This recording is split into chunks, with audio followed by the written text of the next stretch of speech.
Амжилтын гигант од төрийн бус байгууллага нь Баянзүрх дүүргийн 9,000 гаруй хөгжлийн бэрхшээлтэй иргэн 1000 гаруй хүүхдэд хүрч тэдэнд зориулсан төрөл бүрийн үйл ажиллагаа явуулж байна. Хөгжлийн бэрхшээлтэй иргэдийг ажил зуучлах, нийгэмд оролцоог нэмэгдүүлэх, бүртэмжтэй орчин бүрдүүлэхийн төлөө тус байгууллагын хамт олон тууштай, идэвхтэй ажиллаж байна. Мөн зөвхөн хөгжлийн бэрхшээлтэй иргэдээр зогсохгүй, тэдний гэр бүл, ойр дотны хүмүүст ч хүрч ажилладаг нь тус байгууллагын онцлог давуу тал юм. За сайн бацгаана уу, намайг Балдар Жовхтай Мөнхшиг гэдэг. Би Баянзүрх дүүргийн хөгжлийн бэрхшээлтэй иргэдийн зөвлөлийн дарга, амжилтын гигант од төрийн бас байгууллагын тэргүүн гэж явдаг. За би 3 настайдаа өвчний улмаас хөгжлийн бэрхшээлтэй болоод нийгмийн харилцаанд бас саадтай орж эхэлсэн байгаа. За тэгээд бид нарыг одоо хүүхэд байхад байсан нөхцөл байдлыг бодох юм бол одоо ерөнхийдөө бас илүү сайхан болж байгаа. Би өөрөө бол ер нь бол сургуулаа төгсөөд ингээд надад тодорхой хэмжээгээр ажил мэргэжил бас ингээд эзэмшээд сайхан суралцсан ч гэсэн ингээд ажилд ороход бидэрт маш хүндрэлтэй байсан. Тэгээд би маш олон байгууллагын хаалгыг татаж эргээд тэр дундаасаа хөгжлийн бэрхшээлтэй гэдэг үүднээс ерөнхийдөө маш олон тийм татгалзах санал авч ирсэн. За тэгээд би 2020 онд Баянзүрх дүүргийн хөгжлийн бэрхшээлтэй иргэдийн зөвлөлийн ажлыг хийж эхэлсэн. Баянзүрх дүүргийн хөгжлийн бэрхшээлтэй иргэдийн зөвлөл маань юу хийдэг вэ гэхээр бид нар хөгжлийн бэрхшээлтэй иргэдийн эрх ашигыг хамгаалах, тэдгээрийн хууль тогтоомжийн хэрэгжилтэнд хяналт тавих, хөгжлийн бэрхшээлтэй иргэдийг оролцоог хангах, тэдгээр иргэдэд одоо бас ажил мэргэжлийн чиг баримжаа олгох, хөдөлмөр эрхлэлтэнд туслахад дэмжлэг үзүүлж ингээд хамт олноороо ажилладаг байгаа. Баянзүрх дүүрэгч өөрөө бас маш олон хүн амтай. Олон хүн амтайгаа дагаад Баянзүрх дүүргийн хөгжлийн бэрхшээлтэй иргэд маань бас олон байгаа. Тэгэхээр ер нь бол бид нар 9,000 гаруй хөгжлийн бэрхшээлтэй иргэд 1000 гаруй хүүхдүүдийн бид нар бас асуудлыг ингээд хариуцж ажилладаг байгаа. Баянзүрх дүүргийн хэмжээнд бид нар одоо 43 хороотой. Тэгээ манай хороод дээр хороо олгон дээр маань нэг хөгжлийн бэрхшээлтэй хүн буюу хөгжлийн бэрхшээлтэй иргэний асран хамгаалагч нар ажилтгаар онцлог. Тэгэхээр бид нар хөгжлийн бэрхшээлтэй иргэний хөдөлмөр эрхлэлтийг дэмжиж гэж байгаа болохоор яг энэ бас бид нар энэ хөгжлийн бэрхшээлтэй иргэдийнхаа салбарт бид нар бас яг энэ хүмүүсийг сонгон ажиллуулж байгаа. Тэгээд энэ хүмүүсийгээ бас яг энэ ажил хөдөлмөрөөр хийгээд явж байгаа энэ тодорхой хэмжээний нөхцөл байдлыг харах юм бол яг энэ хүмүүст тодорхой хэмжээгээр өөрчлөлтүүд маш ихээр гарч ажиглагддаг. Тэгэхээр бид нар яг хөгжлийн бэрхшээлтэй иргэн хөдөлмөр эрхлэлтийг бас яг ингээд нэмэгдүүлээд ажиллах юм бол хөгжлийн бэрхшээлтэй иргэдийн амьдралд нь, оюун санаанд нь, бас өвчнөд нь хүртэл маш олон мэдгэцгүйц сайн талууд ажиглагдаж эхэлдэг тул бид нар цаашдаа ч гэсэн энэ бодлогоо хэрэгжүүлээд явах нь зүйтэй. За 2025 онд бид нар бас хөгжлийн бэрхшээлтэй иргэдийн одоо үндэсний сүлжээ гэж байгуулагдаад тэр сүлжээнийхээ хэмжээнд бид нар хөгжлийн бэрхшээлтэй иргэдийн нэгдсэн холбоо байгуулан ажилласан. 2025 оны 1 сарын 1-ээс одоо мэргэжлийн холбооны хууль батлагдаж хэрэгжиж эхэлсэнтэй холбогдуулан бид нар бас ингээд хамгийн анхдагч болж бүртгүүлсэн байдгийг. Тэгээд гэр бүл хөдөлмөр нийгмийн хамгааллын яам болон хөгжлийн бэрхшээлтэй хөгжлийн ерөнхий газартайгаа бид нар хамтраад бас маш олон төрлийн бодлого шийдвэрт нийцүүлэх ажлуудыг зохион байгуулан хэрэгжүүлэн ажиллаад эхэллээд байна. Тэгээд гэр бүл хөдөлмөр нийгмийн хамгааллын сайд, их хамгааллын сайд маань бас бид нарыг энэ зүйл дээр маш олон зүйл дээр дэмжиж ажиллаж байгаа. Тэгээд бас маш их талархууштай байгаа. Ер нь бол хөгжлийн бэрхшээлтэй иргэдийг сонсох, тэр хөгжлийн бэрхшээлтэй иргэдийн амьдрал ахуйд нь яг ямар хуу саад бэрхшээл байгаа гэдэг асуудлыг сонсож чаддаг хүмүүс бол яг эргээд биднэрт бас дэмжлэг үзүүлж чаддаг гэж ойлгож байгаа. Тэгэхээр бас яг энэ сайд маань бас бид нартай яг ингэж хамтарч ажиллаж байгаа учраас бид нарт дараагийнхаа бид нарт бас цаашдын хийх гэж хэрэгжүүлэх гэж байгаа ажлууд дээр нэлээд том төвшил гарч ажиллах байх гэж бодож байгаа. Амжилтын гигант од төрийн бус байгууллага нь Баянзүрх дүүргийн 9,000 гаруй хөгжлийн бэрхшээлтэй иргэн 1000 гаруй хүүхдэд хүрч тэдэнд зориулсан төрөл бүрийн үйл ажиллагаа явуулж байна. Хөгжлийн бэрхшээлтэй иргэдийг ажил зуучлах, нийгэмд оролцоог нэмэгдүүлэх, бүртэмжтэй орчин бүрдүүлэхийн төлөө тус байгууллагын хамт олон тууштай, идэвхтэй ажиллаж байна. Мөн зөвхөн хөгжлийн бэрхшээлтэй иргэдээр зогсохгүй, тэдний гэр бүл, ойр дотны хүмүүст ч хүрч ажилладаг нь тус байгууллагын онцлог давуу тал юм. Намайг Машватын Уган Цэцэг гэдэг 28 дугаар хорооны хөгжлийн бэрхшээлтэй иргэдэд хариуцсан дарга гэдэг. Би болохоор өөрөө түнхний төрөлхийн мултралттай. Тэр хөгжлийн бэрхшээлтэй иргэдэд одоо ингээл хорон дээр ингээл ажиллаж байгаа чинь ингээд одоо тусгай хэрэгтэй ортопед хэрэгсэл яаж авах вэ? Ажилд ингээ орох гэсэн хууль ингэж үйлчлэхгүй ингээл Энэ бүгдийг ингэж асуудаг. За энэ болгоныг одоо бид нар бол тодорхой гаргалгааг нь хэлж өгöd, зарим улсууд нь бол тусалж дэмжиж явдаг.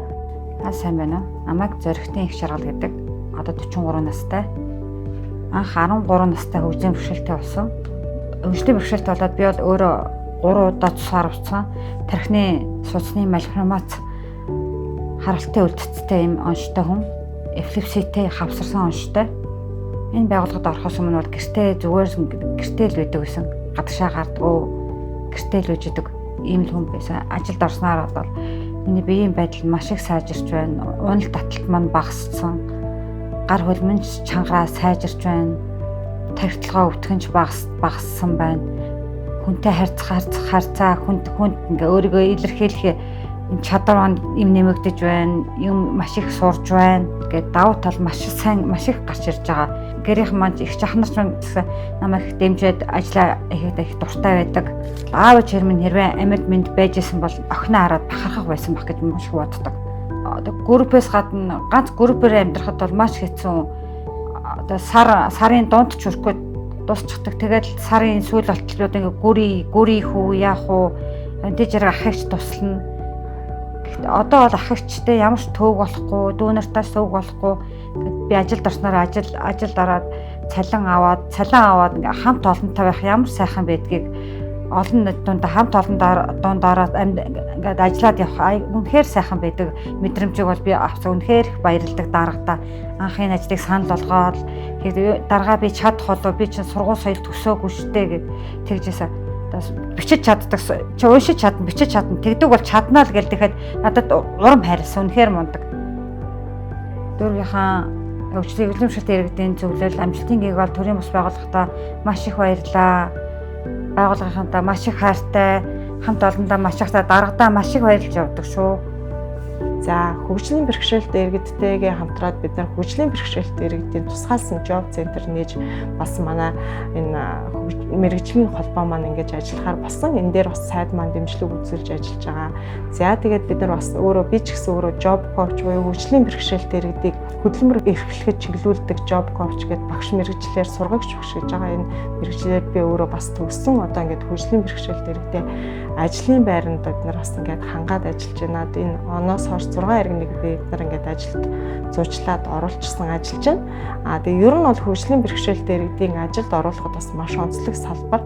Тэгэхээр ер нь бол хөгжлийн бэрхшээлтэй иргэнийг ажилд орлоо гэж шууд орчдоггүй. Тэр хөгжлийн бэрхшээлтэй иргэдийн онцлогоос болоод маш олон зүйл биднэрт шаардлагатай байдаг. Оюуны бэрхшээлтэй иргэн гэх юм бол бүр тусгаалсан дэмжлэг шаардлагатай байдаг гэдээ биднэрт бас маш олон чиглэлээр ажиллах шаардлагууд байгаа. Хүмүүсийн нэг нийтлэг ойлголт болохоор бас хөгжлийн бэрхшээлтэй иргэдийн зөвлөл гэдэг байгууллагыг болохоор халамжийн байгууллагатай бас илүү холих гээд байдаг.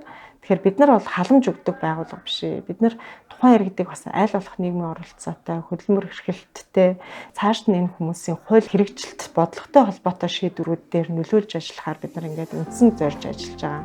За ер нь бол яг хөө бид нар ингээд 2024 оныхоо зүгээр нэг оны жишээг аваад үзэхэд бид нар 11,000 гаруй хөгжлийн бэрхшээлтэй иргэдэд давхарсан тоогоор ингээд хурж ажилласан байдаг. Тэгэхээр бол энэ бол тоо бас жижиг тоо биш л те. Анх бид нар хөгжлийн бэрхшээлтэй иргэдийн Баянзүрх дүүргийн спорт өдрлөг гэдэг ингээд хийхдээ бид нар анх 80 иргэнтэй анх энэ спорт өдрлөгийг эхэлжсэн бол бид нар 4 жилийн дараа 500 иргэнтэй болтлоо бид нар ингээд хөгжүүлж ажиллаж чадсан. Ер нь бол цаашдаа биднэрт нэг ийм хамгийн чухал зорилгууд байгаад байгаа. Тэр зорилгууд маань болохоор хөгжлийн бэрхшээлтэй иргэдийг бид нар бол аль болох тийм ээ яг л энгийн иргэдтэй адилхан сурч хөдөлмөрч боловсрох эрх нь нээлттэй. Тэдгээр иргэд маань хүртээмжтэй орчингол чухалчлах нь нэлээд том асуудал болж байгаа. Тэгэхээр бид нар бас хүртээмжийн талаар одоо бас улс маань хууль гаргаад яам маань дэмжиж явж байгаа. Тэгэхээр бас энэ хүртээмжийн тухай хууль хэрэгжээд ирэхээр биднэрт илүү сайхан давуу талууд нэгдэх байхаа гэж харж байгаа. За намайг Оюутны гэдэг. Би Баянзүрх дүүргийн амжилтын гэгээ төрийн бас байгууллагад ажилладаг. За энд ажиллах хугацаанд бид хөгжлийн бэрхшээлтэй иргэдийн нийгмийн төлөө оролцоог нь хөгжлийг нь одоо өөрөөсөө итгэлийг нь төрүүлэхийн тулд бид нар хүмүүстэй хурж ажилладаг. Хөгжлийн бэрхшээлтэй иргэд маань энэ нийгэмд ямар шүү байр суурьтай байлаа те ичдэг зовдөг одоо энэ бэрхшээлээсээ хүртэл гадуурхацдаг ийм байдал байсан. Тэрийг одоо өгөөсгөж нэрээ бид нар чинь хүн юм чинь надад ийм боломж олцоо байгаа юм байна гэдгийг бол одоо үлгэр жишээгээр харуулж ажиллаж байгаа манай захирлын маань ажил бол одоо үнэхээр олон хүнд хүрч бид нар бол зөвхөн дэмжих үйлчлэл үзүүлж байгаа байхгүй хийсэн ажлын санаачилсан ажлыг дэмжиж хүнд нь хүрэхийн төлөө бид нар гүүр болж ажиллаж байгаа. Улсын хэмжээнд одоо хөгжлийн бэрхшээлтэй иргэдийн холбоо байгуулад энэ холбоогоор уламжлан бид нар одоо хөдөө орон нутагт байгаа хүмүүс рүүгээ бас оролцоог нэмэгдүүлэх талаа өөртөө итгэлийн нэмэгдүүлэх талаар хүн өөртөө оролцоотой байж итгэлтэй байж ашиг хөдөлмөр эрхлэх хөгжих боломж олцсон нь олддог. Бас сэтгэл зүйн маш их дэмжлэг үзүүлдэг. Хөгжлийн бэрхшээлтэй гэртээ ганцаараа цоочтой үйлдэл нөхцөл бид нар очиод уулзахад хүн чинь хүнтэй ярилцах хэрэгцээ маш их байдаг. Одоо сүүлийн зарим нэг хүмүүсийн байдлаас харахад бэрхшээлээс ичдэг хүмүүс байна шүү дээ. Тэр бол яг нь хоёр талтай л да. Үнэхээр би ийм чинь өөртөө итгэлгүй хүмүүс байж болно. Надад одоо хин надад итгэж юу хийх вэ гэдэг. Гэтэл одоо ийм боломж байдаг. Та одоо жишээлбэл зурдаг бол, бичдэг бол та ингэж оролцох боломжтой. Ингэж өгүүлбэр бичдэг, ингэж гой шүлэг зохиол бичдэг бол та ингээ өөрийгөө илэрхийлж ингэх хэрэгтэй. Зураач бол та ингээд зургаараа үзэсгэлэн гаргаж оролцох. Үндэсний үйлдвэрлэл хийдэг бол та үндэсний үйлдвэрлэлээр ингэж өөрийнхөө орлого өөрийгөө хөгжүүлэх аргаа та бас ингэ нэмэгдүүлэх боломж байна гэдэг ингээд бид маш их олон зүйлийн талаас ярилцахад хүн болол хийх ажлаа бас ерөнхийдөө ойлгочдөг. Хөдөө орон нутаг одоо сун дүүрэгт амьдарч байгаа хүмүүст бол бидний ажил бас үлгэр шишээ түүчээ болж гүүр болж байгаа гэдэгт бол итгэлтэй ажилтай. Тэгээ хийсэн ажиллаараа бид нар маш их бахархдаг. Хөгжлийн бэрхшээлтэй иргэдийн иргэний нийгмийн байгууллагуудыг бол ер нь бол төр засаг маань илүү дэмжиж ажиллах юм бол хяналттай, дээрээс нь бид нар бас төрийн ажлыг хурдтай хийх боломжтой байдаг. Тэгэхээр ер нь бол бид нар хөгжлийн бэрхшээлтэй иргэдийн хөдөлмөр эрхлэлтийг дэмжих цогц арга хэмжээний хүрээнд сайдтай уулзсан. Салбарын сайд маань биднэртэй уулзаад маш том дэмжлэг үзүүлэн ажиллах болсон байдаг. Тэгэхээр яг энэтэй адилхан төрийн байгууллагууд маань хөгжлийн бэрхшээлтэй иргэдийн иргэний нийгмийн байгууллагуудаа дэмжих, тэдгээрт тохиолдож байгаа асуудлын талаарх гаргалгааг олж хамтдаа шийдвэрлэх, цаашдаа иргэний нийгмийн байгууллагуудыг яг цогцоор нь өөрсдийнх нь одоо улс төрийн үзэл баримтлалын хүрээнд бишээр ингэж бид нарыг доктортой хөгжүүлэх тал дээр анхаарч өгөөсэй гэж хүсэх байна.